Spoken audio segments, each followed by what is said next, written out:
మా ఇంటి వరమహాలక్ష్మీదేవి పూజ అండి. ఈ ఇయర్ చాలా సంతోషంగా చక్కగా జరిగింది.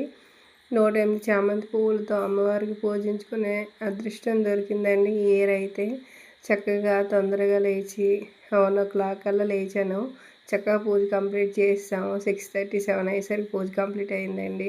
5 అయ్యేసరికి వంటలన్నీ కంప్లీట్ చేసేసాం.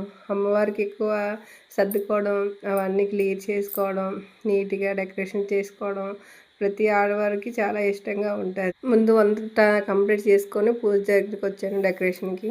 అయితే నేనేమేమి వండుకున్నానో చూపిస్తున్నాను. పులిహోర, బూరెలు, పాయసం, గారెలు, పరమాన్నం, శనగలు, దద్దోజనం, పెసరపప్పు నానబెట్టుకున్నాను. అయితే ఇవి కంటిన్యూగా ఎప్పుడు చేసుకునేవేనండి. అన్నిటికీ ప్రసాదాలన్నీ సర్దేసి తర్వాత తాంబూలాలు నిండుగా ఇచ్చుకోవాలనుకుంటున్నాను. కొన్ని వేసిపెట్టి అలాగే తల్లి దయ వల్ల అవుతుంది.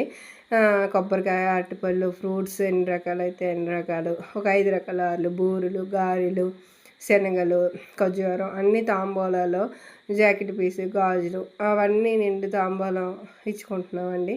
అయితే ముందు రోజు తమలపాకులు పెట్టుకోవడం, తర్వాత మామిడాకులు కట్టుకోవడం, తోరణాలు అన్నీ సింపుల్గా చేయవలసినవన్నీ ఇల్లు క్లీన్ చేసుకోవడం, ముందు రోజు ఏవైతే చేయొచ్చో అలాంటివి సింపుల్వన్నీ చేసేసుకుంటానండి.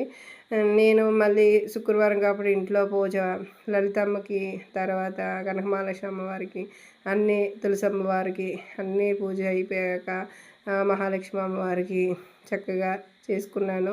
నాకు తెలిసిన విధానంలో నేను చేసుకున్నానండి.